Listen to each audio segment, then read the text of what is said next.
Тенджера под налягане. Защо яворе, нали се наричаме така? Защото тя има фитил, през който изпуска по-малко парата, обаче ако изпусне изведнъж ще стане експлозия. Ще стане. Знаете ли колко трудно се отваря ето това? Доста е трудно. Нарочно е направено така.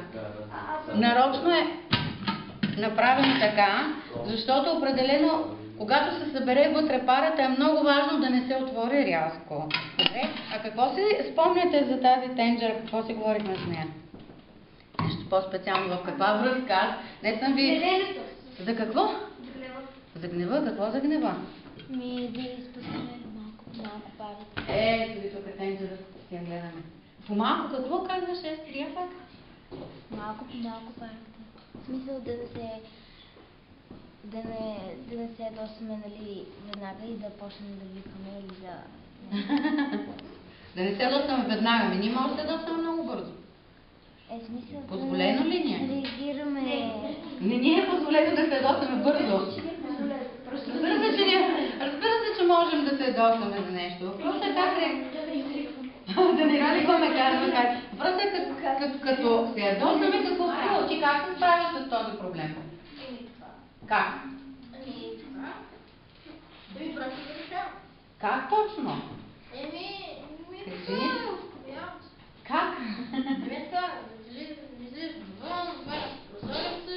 Или ако се много ядосам, започна да играя някаква игра, където се бият, за да отпусна пара. Да изпуснеш парата, така, добре. Това е по-приемлив вариант, отколкото наистина да се биеш с някакъв. Примерно на тази ниво. Така, значи това е някакъв вариант, като играем на някакви игри и друг. Как и ти как? Се ядосаш, какво правиш? Мен в принцип не се справя много добре с проблемите, ама... Защо така? Добре, това не е проблем, нали? Сега точно за това си говорим. Примерно, ето, Марио ти казва, аз се ядосам, гледам да играя на някаква игра и така се успокоявам. Ако ти хареса този начин, можеш да го ползваш. Добре, ако рязко се вдигне просто вентила нагоре, това откъдето излиза, виждате ли дупчиците? По принцип парата излиза така. Когато лекичко вдигнем нагоре, тя почва да излиза повече. Ако обаче рязко вдигна това нагоре, не само пара може да излезе, започва да излиза отвътре течност и тук става една много мръсно. Затова трябва много лекичко така да се вдига този. О, да. Даже ви разказвах, че един път не бях изчакала и накрая, когато спре парата вътре, която се е събрала да излиза, спира да излиза от тук. Вече не се чува този звук и тогава мога да отворя капака. Но веднъж не бях съвсем изчакала, така мислех, че е излязла и направих следното нещо. И се чу един силен гръм. Само, че беше нещо по-страшно. И след това гледах горе. Моя Боб беше на тавана и аз гледах така.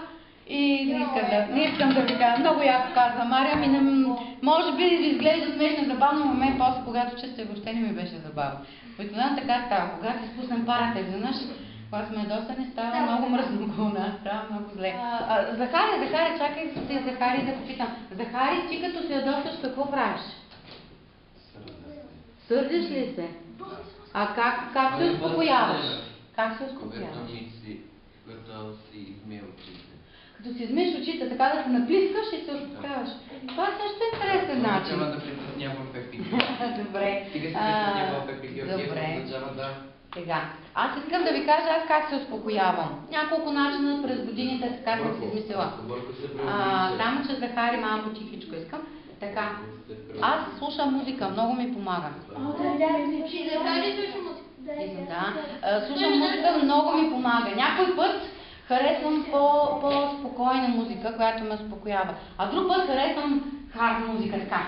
И от този ритъм някакси се чувствам добре. Друго нещо, което правят, имам един дневник и обикновено в него пиша, не знам защо не пиша хубавите неща, обаче когато съм ядосана се пиша в него и така също ми помага. Добре, има и други начини. Някои хора бягат в парка, тичат, например, със спорт. Веднъж ми се случи ето такова нещо. Бях много ядосана на един човек и просто излязох от вкъщи и с много бърза стъпка тръгнах да вървя в някаква посока. Вървях. 30 минути почти беше като полубягане такова. толкова бях се ядосала. Обаче след 30 минути, не знам дали се изморих или просто ми олегна и забавих темпото и след това почнах да се разхождам, да се наслаждавам на природата.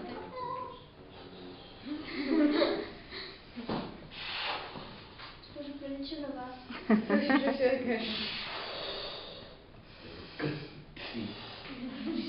Доста се. Нали виждате колко съм лесен в момента?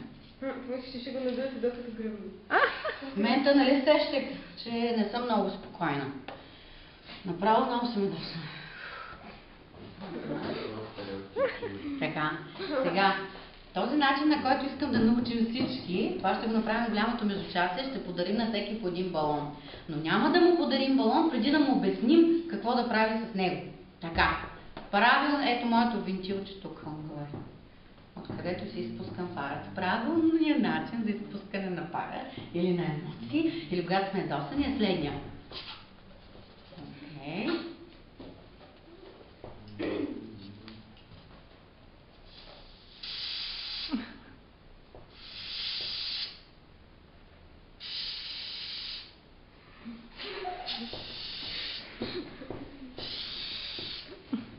Малко по-спокойно, успокоих се малко. Трябва да ви кажа, че дори сега като го правя, така малко ми олеква и на мен. Понеже много си... Защото много сила проложих да го надуя балона и чак се запъктях. Сега ме олеква. Това звук е чудесен. Релаксираш.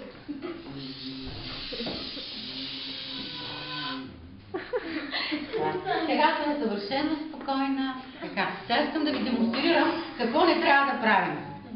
Защото ако го направим, не знаем какво ще се случи. Става неконтролируемо. Ето сега след това.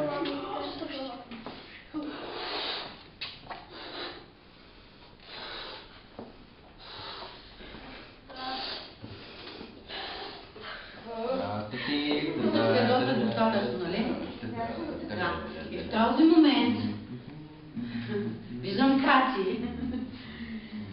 И се вливам целия гняв върху нея. Не, разбира се. Ето какво се случва, когато изведнъж изпуснем парата.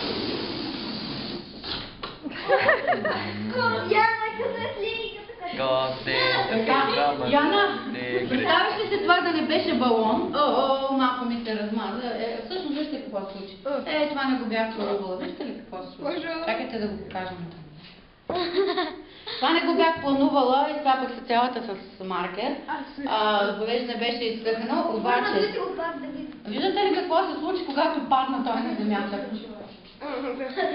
Браво, физиономията ми се изкриви. Какво се случи? Ако беше нещо тежко и беше паднало върху Яна, аз можех ли да контролирам този балон, тези емоции, докато ги спуснах бързо? Не. Не. Просто литнаха и не се знаеше върху кого ще падне. Можеше и да е върху Криси, можеше върху Захари. И така падна върху Яна. Яна представя да бъде нещо тежко. Някой път нашия гняв може да бъде много тежък. Като един чух върху тебе. Само ще кажа какво ще направим в голямото междучасие. Голямото междучасие, ето в тази кофничка тук ще сложим балони и до тенджерата ще направим кът на 5-ти клас, с който говорим по темата не на агресията. Как да изпуснем парата. Да не се ядосваме бързо, да опитаме да се успокоим Марио, ако се ядосаме. И по различни начини. Може сега да напишем тук на тенджерата какви начини има за изпускане на пара. Ще налепим точно така. Сега, може да си изберете, елате тук да си изберете един балон. Няма да си плачиш. Има ли част на класа? Част на класа имаме, да.